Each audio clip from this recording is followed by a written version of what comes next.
Doc, I mean, this is madness, right?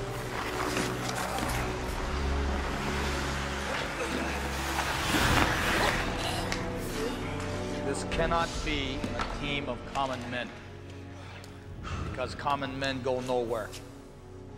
You have to be uncommon. Again. Herb, this has gone on long enough.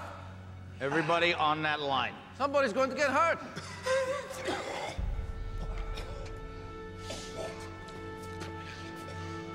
Everybody get on that line. Hey.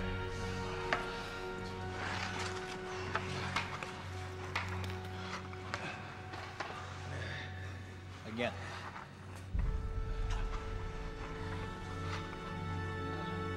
Again. Herb. Come on, Craig, blow the whistle. Again.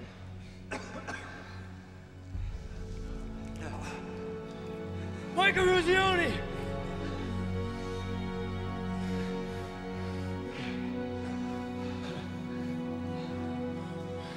We're through Massachusetts!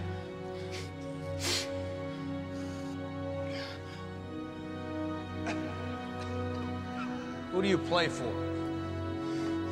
I play for the United States of America!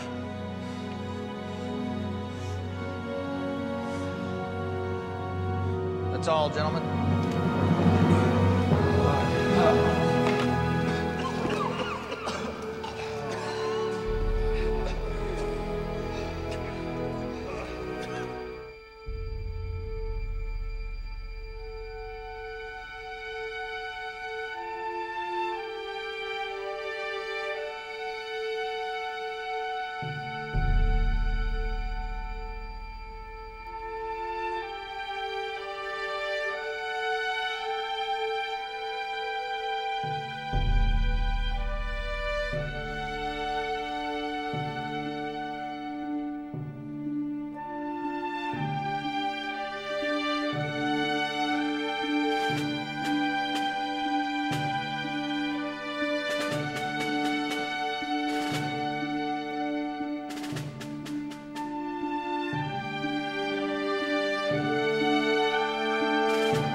This state dining room symbolizes your duties as an official hostess. Do you serve many meals here?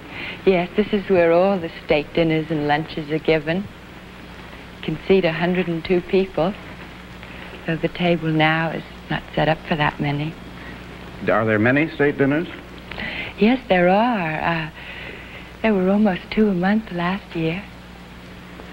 Tell me about the silverware and the china, Mrs. Kennedy. Well, it's not silver, it's all gold or vermeil. They used to use Monroe's knives and forks, but so many of them have been lost, so they've been copied. And the china is the Eisenhower gold china. You see, so many of the beautiful old services the presidents had were destroyed and broken, so now the Truman and the Eisenhower china is all that there's enough left of to use. And there is the beautiful Monroe centerpiece and his flower or fruit baskets and candelabra, all brought from France in 1817. And these glasses, they're ours. I wanted a very simple design so that the china and silver and glass would show up more. So I looked all over, and the prettiest ones I found came from West Virginia. Well, they are beautiful. And then this tablecloth is new. It's a gift to the White House from the firm of Porto. And it's all embroidered in gold to match the centerpiece and the knives and forks. And these pictures, there are 3 of them in this room, the 2 behind us here. Yes, these 2 are on loan from the Boston Museum of Fine Arts. All 3 pictures in this room are by Healy. There's Thomas Jefferson, a copy after Stewart. And then there's Daniel Webster, who didn't live here, but he visited the White House for 40 years. And then the most famous one of all is this one of Abraham Lincoln, which traditionally always hung in the state dining room. Healy was a contemporary of Lincoln, but he only saw him once, so he painted this picture from photographs.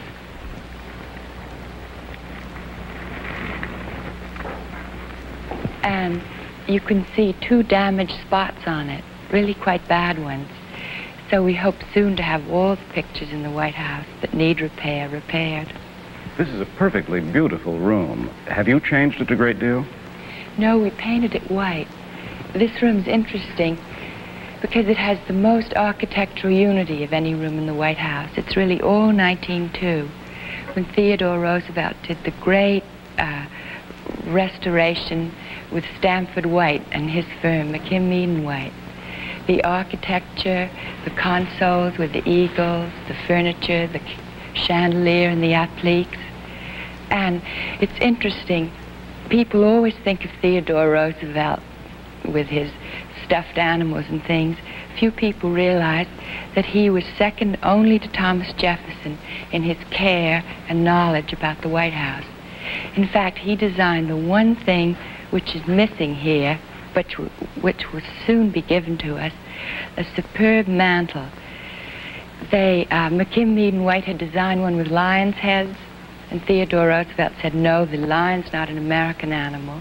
So he designed it with buffalo heads of white marble, and McKim Mead & White now is copying that for us. So you'll soon see it here to replace this just simple molding that was put in 1948. And Mrs. Kennedy, on that fireplace, just under the mantel, there's an inscription which I found one of the most moving things in the White House. Yes, that's from the very first letter that was ever written from the White House. It was written by John Adams, the first president to live here, to his wife Abigail, when he'd only been here 2 days, in November 2nd, 1800. And in it he says, I pray heaven to bestow the best of blessings on this house, and on all that shall hereafter inhabit it. May none but honest and wise men ever rule under this roof. It was Franklin Roosevelt who loved that prayer and had it put on the mantelpiece. Thank you, Mrs. Kennedy.